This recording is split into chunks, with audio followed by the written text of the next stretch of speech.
नमस्ते, नमस्कार मुरैना। आप सभी का स्वागत है आज लेट्स टॉक मुरैना के एक नए एपिसोड के अंदर। जैसा आप सभी को पता है, हमारा चैनल हर बार एक नई कहानी लेकर आता है जो कहीं ना कहीं आपके जीवन में एक प्रेरणा भरती है और आपको ये भी बताती है कि जीवन में कैसे एक व्यक्ति जीरो से हीरो तक पहुंचता है। तो ऐसे ही कहानी के साथ आज हम सबके बीच मौजूद हैं ईदर मावी जी, और मैं चाहूंगा कि दर्शकों को अपना परिचय दें, बताएं कि वो क्या करते हैं और किस क्षेत्र में वो आज काम कर रहे हैं। नमस्ते मुरैना। मेरा नाम ईदर मावी। मैं अभी जिला पंचायत का सदस्य हूँ। इससे पहले पूर्व में पार्षद भी रहा हूँ और पॉलिटिक्स में मेरी रुचि है और सामाजिक रुचि भी है। वो मैं क्षेत्र में काफ़ी एक्टिव रहता हूँ जी। तो इसी के साथ आज हम इनसे काफ़ी सारी बातचीत करने वाले हैं और हमारे जो सवाल हैं बहुत अच्छे रहने वाले हैं, क्योंकि हम जानना चाहेंगे कि इनका जो दृष्टिकोण है वो समाज को लेकर कैसा है, लोगों को लेकर कैसा है और कहीं ना कहीं जीवन में जो प्रेरणाएं हैं उन्हें कहाँ से मिली। तो चलिए शुरू करते हैं कुछ सवालों के साथ। तो सबसे पहला एक सवाल है, जैसा कि मैंने इनकी इंस्टाग्राम प्रोफाइल पर, आप भी जाकर चेक कर सकते हैं, कि काफ़ी धार्मिक व्यक्ति मुझे समझ आए। इनके इन्होंने काफी सारी पोस्ट जो थी, उनके नीचे जय माँ शीतला लिखा था। तो मैं इनकी एक छोटी सी कहानी जानना चाहूंगा कि किस प्रकार से माँ शीतला आपके जीवन में एक महत्व रखती है। देखो क्या है, हिंदुत्व में जिंदा है जी और सनातन धर्म में सर्वप्रथम होता है अपनी संस्कृति और अपने आराध्य देव। जी। तो मैं शीतला माता मेरी एक इष्ट है और उनको मैं 19-20 साल से हर मंडे शीतला माता जाता हूँ और मुझे वहाँ से एक ऊर्जा का एक अलग स्रोत मिलता है। मतलब 19 साल से रेगुलर हर मंडे आता हूँ। जब माई की इतनी कृपा है और हर आदमी को अपने जीवन में क्या है, नेगेटिव पॉइंट बहुत अंदर आदमी के रहते हैं, तो पूजा करने से एक अलग ऊर्जा मिलती है। मैं करता हूँ, घर पे भी करता हूँ जी। तो कहीं ना कहीं जीवन में एक पूजा पाठ जो है, जैसे आज के हमारा जो यूथ है वो पूजा नहीं करता है, वो लगता है कि ये सब ओल्ड फैशन चीजें हैं। तो कहीं ना कहीं ये उन्हें समझ आना चाहिए कि ये काफी बिल्कुल। मैं तो अभी 4 बार कावड़ यात्रा करके आया हूँ। अभी 1 महीने पहले ही मैंने यहाँ भोले बाबा का कावड़ चढ़ाई है और मेरे अंदर मैं सबसे सर्वप्रथम सुबह उठता हूँ। सुबह उठने के बाद 1 घंटा मेरा वर्कआउट रहता है। उसके बाद मैं फिर पूजा करता हूँ। उसके बाद मैं क्षेत्रफल करता हूँ। ये मेरा बचपन से है। बिल्कुल बहुत अच्छा है और मैं सभी युवाओं से कहूँगा कि बिल्कुल आप अपनी रुचि पूजा पाठ की तरफ बढ़ा सकते हैं, क्योंकि आप जिस देश में हैं वहाँ इन चीज़ों का बहुत महत्व है। सीधे ही अगले सवाल पर आएंगे जो कि पूछना मेरे लिए बहुत ज़्यादा ज़रूरी भी था, और वो सवाल जुड़ा है सिंधिया जी से। सिंधिया जी आपके जीवन में किस प्रकार से, ये भी एक मुझे लगता है कि बहुत महत्व रखते हैं, क्योंकि आपकी प्रोफाइल और कहीं ना कहीं आपके जो हाव भाव, आपकी पर्सनैलिटी भी उन्हीं जैसी है। तो मैं जानना चाहूँगा उनके बारे में।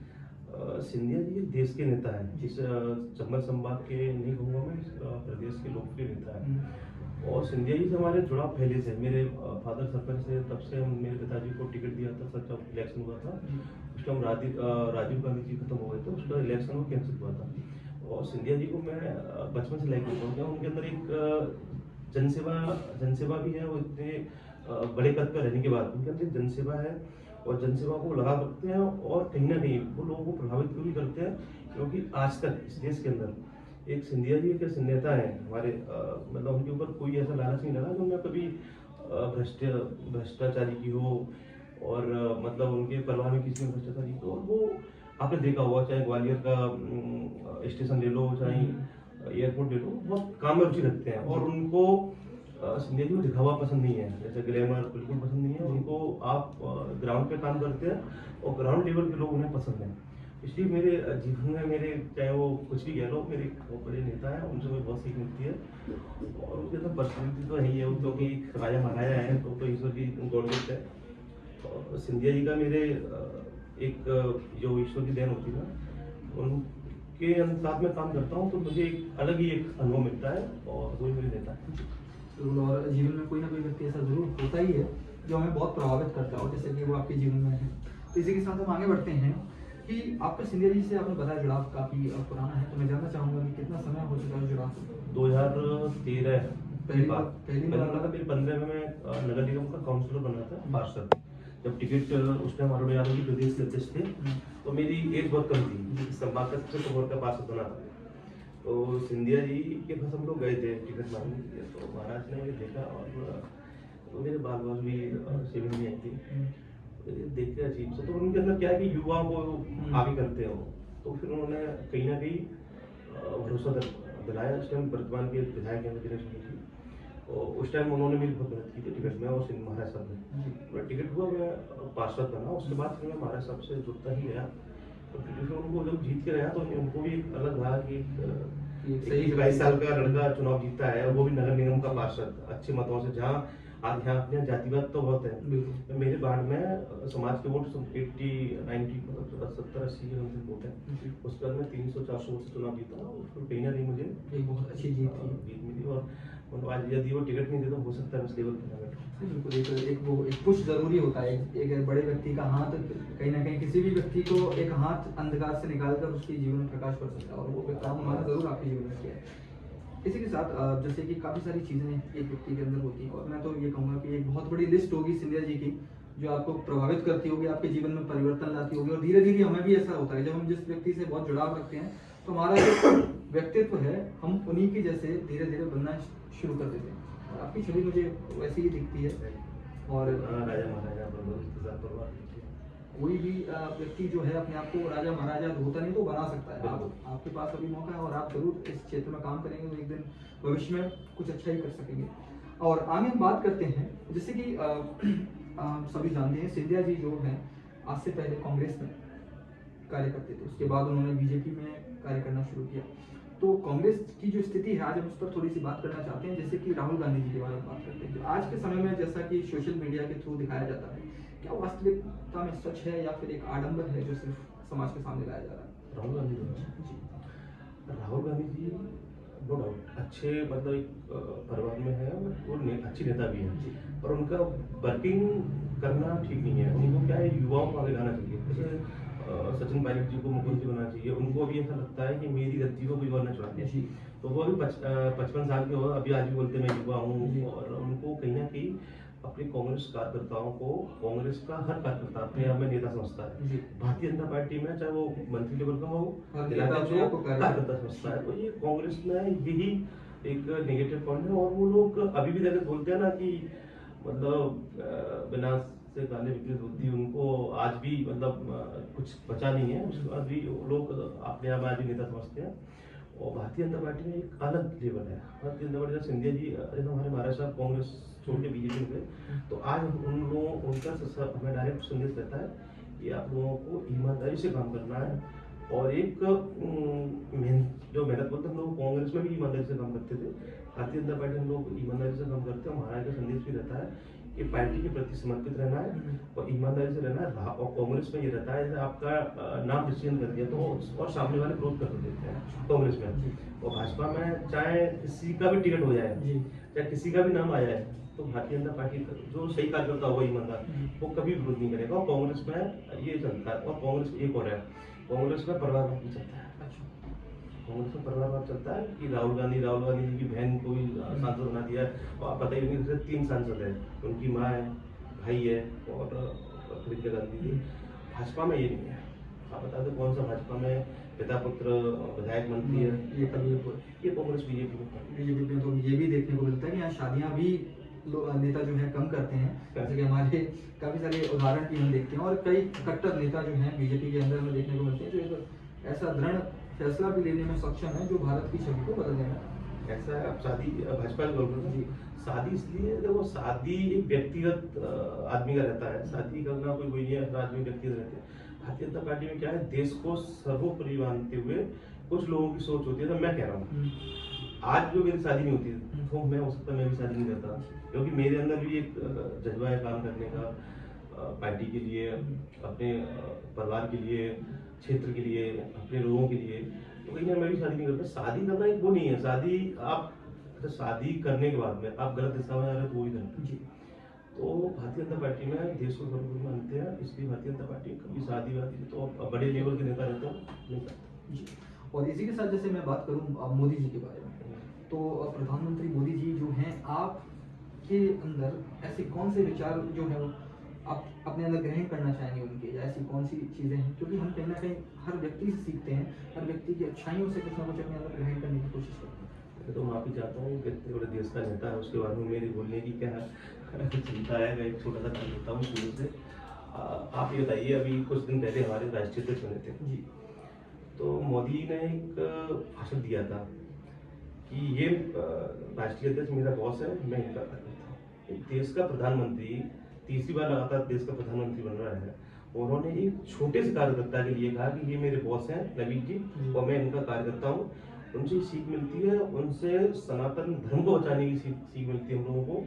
आप देखो कि देश का नेतृत्व करने वाला आदमी कितना पूजा पाठ करता है, देश को नेतृत्व करने वाला आदमी कितना एक मतलब लगता ही नहीं है कि पीएम है देश के, एक अंदर उनके अंदर तेज ऐसे नहीं मिलता किसी को, एक तेज मिलता है उनके अंदर, एक ऊर्जावान क्षमता है, देश को चलाने की क्षमता है। और उन्होंने अभी बोला भी था कि 1 लाख युवाओं को मैं इस देश का भविष्य तय करूंगा और इस 1 लाख युवाओं को मैं टिकट दूंगा।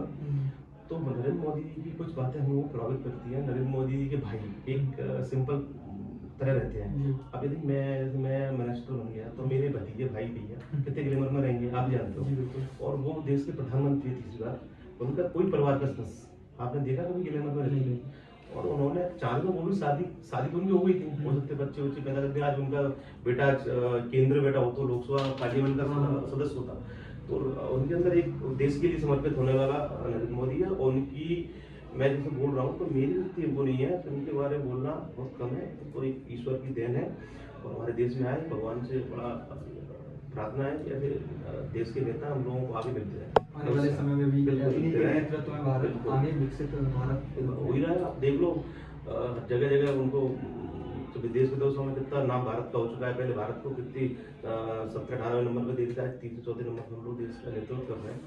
और उन्हें जातिवाद को भी कहीं नहीं खत्म कर रहे हैं। और उनके अंदर एक वो सामान्य हो, ओबीसी हो, ST/SC का आदमी हो, सबको ऊपर लेके चाहे वो एक लेवल पर लोगों को ले जाते हैं। और उनके मोदी जी के अंदर एक बात और है, जो भारतीय जनता पार्टी कार्यकर्ता समर्पित होकर काम करता है उनकी निगाह एक एक इंसान पर है पूरे देश के अंदर। इसलिए 1 लाख युवाओं को वो लोग मौका देंगे, उन लोगों को भरोसा है। तो जैसा कि अभी आपने बताया कि वो जातिवाद जो है उसे खत्म करने की, तो जब जो यूजीसी के अंदर बदलाव हमें देखने को मिला, जो यूजीसी एक्ट का जो हमारे पूरे देश के अंदर काफ़ी चर्चा रही है, तो वो भी कहीं ना कहीं एक पहल थी समाज में, क्योंकि हम समझते हैं जो युवा है वही समाज का निर्माण करता है और छात्र सबसे पहली ईंट है समाज की। तो छात्रों के अंदर जब ये जातिवाद कहीं पूरी तरह से खत्म हो जाएगा, बिल्कुल ये जातिवाद खत्म होना चाहिए। अपन को देश सर्वप्रथम रहना चाहिए। आज मैं बोलूँ मैं गुर्जर हूँ, सामने वाला बोलो मैं राजपूत हूँ या ब्राह्मण हूँ, या अपन को सबसे पहले देश आगे लाना चाहिए। आप ये बताइए जैसे अपन लोग विरोध कर रहे हैं, अच्छी बात है। देखो किसी का जैसे मेरी कहीं ना कहीं मेरी व्यक्तिगत तो मैं भी करता हूँ। वाल्मीकि समाज का इंसान जो हम लोगों के यहाँ रोडों पे कचरा उठाता है, अपनी गंदगी उठाता है, वो भी अपनी कहीं ऐसे ही इसी लेवल पर वो भी मांगे अपना, तो फिर तो देश का नेतृत्व कम हो जाएगा। जो गंदगी पूरी दुनिया की गंदगी साफ करता है वो भी समाज का कहीं इंसान, वाल्मीकि समाज के लोग, तो ये अपने नेतृत्व को या अपने क्या नाम है हक को मांगने की क्षमता रखे तो फिर अपना देश कहाँ जाएगा, कौन करेगा आप बताइए सबसे पहले। इसलिए मैं तो आग्रह करता हूँ कि देश में सर्वप्रथम अपना हिंदुत्व जिंदा रहना चाहिए, उसके बाद जाति, परिवार और समाज। इसी के साथ एक आखिरी सवाल हमारे इंटरव्यू का, और ये काफ़ी ज़्यादा सीखने वाला इंटरव्यू था। और इस आखिरी सवाल से पहले मैं सभी दर्शकों से कहना चाहूँगा आप ज़रूर इस चैनल को सब्सक्राइब करें, क्योंकि ऐसे कई सारे वीडियोस आपको भी देखने को मिलेंगे जिनसे आप समाज की स्थिति समझ सकते हैं और हमारे युवा नेताओं के द्वारा आप भारत के बारे में जान सकते हैं। और एक सबसे ज़रूरी बात, हमारे समाज के अंदर आज इसकी जो छवि बदल सकता है वो केवल युवा ही है, और हमें ऐसे युवा नेताओं की बहुत ज़रूरत है जो हमारे देश को एक बदलाव के रास्ते पर ले जाने की शक्ति रखते हैं। तो इसी के साथ आखिरी सवाल मेरा ये रहेगा कि आने वाले समय में आपके क्या गोल्स हैं, क्या आपके टारगेट्स हैं आगे 5 साल के अंदर? आप अपने आप को, क्योंकि मैं जानता हूँ भारत तो अपने आप एक लगातार एक गति से विकसित हो ही रहा है, लेकिन आप अपने आप को कहाँ देखना चाहते हैं? मैं जनता का सेवक, इसलिए मैं 10 साल से काम कर रहा हूँ। 5 साल 7 साल मुझे पास होकर रहा। 2 साल कोरोना का जो टाइम था, कोरोना के टाइम पे मैंने अब मेरी फोटोज निकालना करी, जो लॉकडाउन लग गया था तो उसका पार्षदों को जिम्मेदारी दी थी। और मेरा एक वो बनता है कि मेरा जैसे मैं जनप्रतिनिधि तो मेरा हक बनता है कि मैं लोगों के बीच में रह पाऊँ। मैंने अपने वार्ड में घर घर जाके राशन जिन लोगों को राशन जरूरत थी राशन बांटा, और मैंने अपने वार्ड में हर कमरे का लाइट, रोड, नाली या जो मुझसे हो सका मैंने बनवाए। और कोरोना के 2 महीने आप मेरी फोटो देखना, वीडियो देखना, मेरी पूरी टीम वो घर घर जाके मैंने उनकी समस्या सुनी, जिस मतलब मैं घर नहीं सोया। जैसे मेरे मेरे माँ बाप भी बोलते थे कि कोरोना हो जाएगा, ये मैंने मतलब ईश्वर पे छोड़ा था। तो मैंने 1.5-2 महीने मैंने वर्किंग हार्ड की थी, और आगे के लिए जिला पंचायत का भी सदस्य हूँ, तो 23 पंचायतें 80-90 गाँव हैं। तो आगे के लिए मैं भी पार्टी से टिकट मांग रहा हूँ, और मतलब कार्यकर्ता हूँ। पार्टी तय करती है, क्षेत्र तय करता है, जनता तय करती है। टिकट तो हर किसी को हक है मांगने का, मांगना भी चाहिए। इस देश में सबको लोकतंत्र में अधिकार है टिकट मांगना। मैं टिकट मांग रहा हूँ, ईश्वर ने मुझे टिकट दिया, और यदि भगवान ने विधायक बनाया तो मैं सर मेरी जो मानसिकता है मेरे क्षेत्र में शिक्षा और एक स्कूल पे सब सर्वप्रथम लेके आऊँगा। क्योंकि गांव का जो किसान परिवार का आदमी होता है, जो मतलब एक छोटी फैमिली का रहता है, तो वो भी चाहता है मेरा बेटा मेरा भाई यहाँ पढ़े। तो जब उनको सुविधा गांव में मिलेगी तो उनको है ना, जैसे यहाँ से किराया देना पड़ता है, तो गांव का घर भी होगा, गांव का दूध घी भी होगा, गांव का रोजगार भी होगा, और उनके बच्चे उनके सामने भी रहेंगे। उनको कैसी एक बाजार में आज जो सोच मिलती है, हो सकता है गांव का एक नेचर पता लगता है।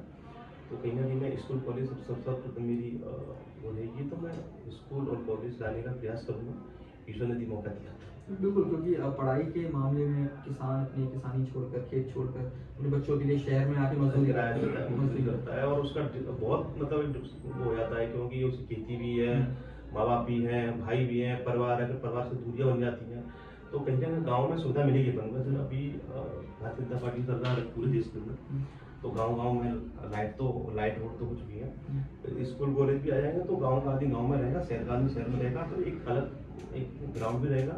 और कहीं ना कहीं गांव का आदमी शहर में आके कमजोर पड़ जाता है, क्योंकि उसका लेवल ग्राउंड जो रहता है ना, भाईचारे की तरह रहता है। ग्राम में एक झिझक बन जाती है। झिझक बन जाती है। और शहर में जैसे मैं भी कह रहा हूँ, मैं भी क्या एक किसान परिवार का बेटा हूँ, और मुझे जो आनंद गाँव में आता है ना, मुझे शहर में नहीं आता। तो कहीं ना कहीं प्रकृति का मैं लेने के लिए आनंद मैं अपने गाँव जाता हूँ। मेरे यहाँ पीछे बहुत अच्छा गार्डन बना रखा है हम लोगों ने, तो प्रकृति का शनिवार को जाता हूँ, संडे रुकता हूँ, तो गाँव में बढ़िया आनंद लेता हूँ। मैं भी एक बहुत किसान परिवार से आता हूँ, मुझे बड़ा आनंद आता है। मुझे हाई फाई रहना बिल्कुल पसंद नहीं है। बिल्कुल। तो इसी के साथ इस बातचीत को हम यहीं समाप्त करते हैं, क्योंकि मैं बहुत लंबी बातचीत रखना चाहता हूँ, लेकिन समय जो है बिल्कुल मैं रह सकता हूँ फ्री में। इस क्लिप को काट देना मैं, ठीक है, इसी को शुरू करते हैं यहीं से आगे, ठीक है, काट देना। तो जैसा आपने बताया कि जो किसान है, जैसे मैं भी इस चीज़ के बारे में सोचता हूँ, और हर व्यक्ति ये सोचता भी है, किसान अपने आप में एक राजा होता है। बिल्कुल। उसकी खुद की ज़मीन, उसके खुद के रिसोर्सेस, और उन सब के इस्तेमाल से वो अपने क्षेत्र में, और मैं कहूँगा कि भारत के अंदर सबसे जो बड़ा विकास है वो केवल एक किसान के माध्यम से ही हमने देखा है। जब भारत आज़ाद हुआ उससे लेकर अब तक किसानों ने काफ़ी सारे अपने कार्य ऐसे दिखाए हैं जिससे भारत विकसित हुआ। इसी के साथ अब जैसे आज के समय में किसान जो है क्षेत्र अपना छोड़कर मजदूरी के लिए जाता है, अपने बच्चों की पढ़ाई के लिए जाता है, तो एक बहुत अच्छा इनिशिएटिव। और जो बच्चे पढ़ाई नहीं करते हैं, अगर उनको जो है आप क्या कहना चाहेंगे? मैं यही कहना क्योंकि ये चाहूँगा, बहुत सेंसिटिव बात हो सकती है। जो गलती हमने की अपने ऊपर, वो गलती नए लोगों को नहीं करनी चाहिए। आज हम लोग एक्टिव इसलिए हैं सोशल मीडिया के माध्यम से। हम लोग भी पढ़े, हमें मेरे माँ बाप ने मुझे पढ़ाया, मेरे भाई ने मुझे पढ़ाया, हॉस्टल में भी लगा, क्योंकि मेरी रुचि अलग थी। पॉलिटिक्स करने में रुचि थी, बचपन से भी रुचि थी मेरी कि मैं इलेक्शन लड़ूँ, चुनाव लड़ूँ, लोगों के बीच में रहूँ, जनप्रतिनिधि बनूँ और सेवा कर सकूँ। तो मेरी रुचि अलग थी। तो हर आदमी का लक एक समय तक रहता है, और ये कुर्सी मेरी भी परमानेंट नहीं है। मैं पहले पास होता उसका किसी और को बनाया, जिला पंचायत सदस्य हूँ, मेरे बाद में और बनेगा, कल भगवान ने विधायक बना। तो ये प्रकृति का नियम है, ये घड़ी घूमती रहती है। तो जो पढ़ाई में जो आनंद है, मैं अपने बेटे को भी आगे चलकर राजनीति में नहीं पढ़ाऊंगा, मैं अपने बेटे को पढ़ाऊंगा। क्यों? पढ़ाई का जो एक अलग ग्राउंड रहता है, आप IPS IAS बन जाओगे तो 50-60 साल तक रहता है, उसके सामने कोई नहीं रहता, और कुर्सी 5 साल की रहती है। तो मैं युवाओं से कहना चाहता हूँ कि आपके माँ बाप अपना पेट पाल कर, अपना खर्चा बचाकर आप लोगों को पढ़ाई के लिए देते हैं। आप लोग शहर में आके बाइक ले ली, गाड़ी ले ली, और गलत काम कर रहे हैं, चाहे सिगरेट पीना, गुंडागर्दी करना, गंज में रहना। तो ये मैं तो हाथ जोड़ के विनती करना चाहता हूँ, संदेश भी देना चाहता हूँ, क्योंकि हम लोगों ने कभी ऐसा तो नहीं किया कि शहर में हम लोग कभी घूमे हो, क्योंकि हम लोगों को डरता, आज भी डर रहता है माँ बाप का, तो भाइयों का डर रहता है उसका।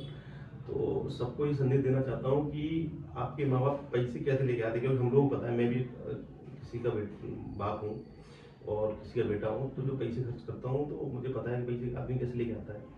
तो समाज के नए युवाओं को आग्रह है कि बिल्कुल मन लगा के पढ़ना चाहिए, चाहे वो IPS IAS लेवल की तैयारी कर रहा हूँ, चाहे वो आर्मी की कर रहा हो, चाहे पुलिस की कर रहा हो, डॉक्टर की कर रहा हो, बिल्कुल मन ना रखे, फिर तुम्हारे भाग्य में जो होता है उसको कुछ नहीं मिल सकता।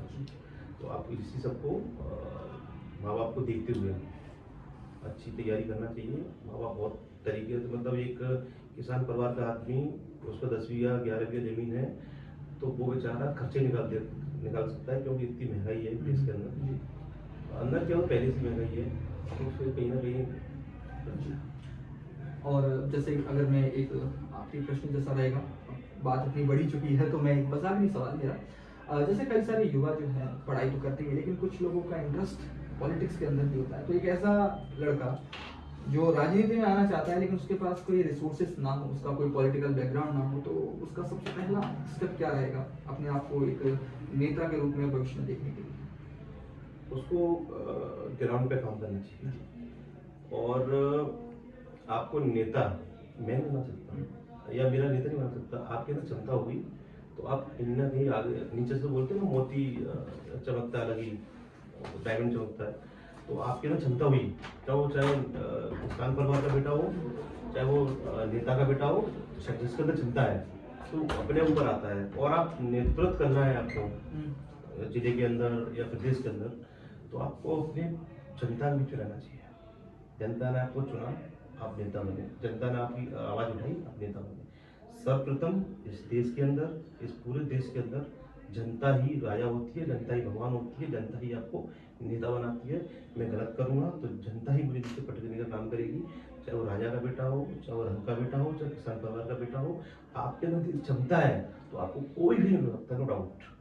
और ईश्वर तो आपको शक्ति देता ही है, फिर आपकी किस्मत का बहुत अच्छी बात। और सभी युवाओं से कहूँगा भी कि जो व्यक्ति अपने जीवन में अपने आप को एक राजनेता के रूप में देखना चाहता है तो ज़रूर आप अपने आप को सबसे पहले एक नेता बनने से पहले आपको एक सबकी समस्याएं समझनी पड़ेंगी, आपको ग्राउंड पे जाना पड़ेगा और एक निम्न स्तर पर जो व्यक्ति हैं क्या क्या समस्याएं वो आप फेस करते हैं उन पर बात करनी होगी, उसके बाद एक आप सही नेतृत्व कर पाएंगे। तो इसी के साथ इस इंटरव्यू को हम समाप्त करते हैं और उम्मीद है कि इस इंटरव्यू के माध्यम से हमने काफ़ी सारी बातें आप सभी को सिखाने की कोशिश की होगी, और कमेंट में ज़रूर बताना कि आपको सबसे अच्छी लाइन कौन सी लगी। मिलते हैं अपनी अगली कहानी एक नए एपिसोड के साथ। जय हिंद, जय भारत।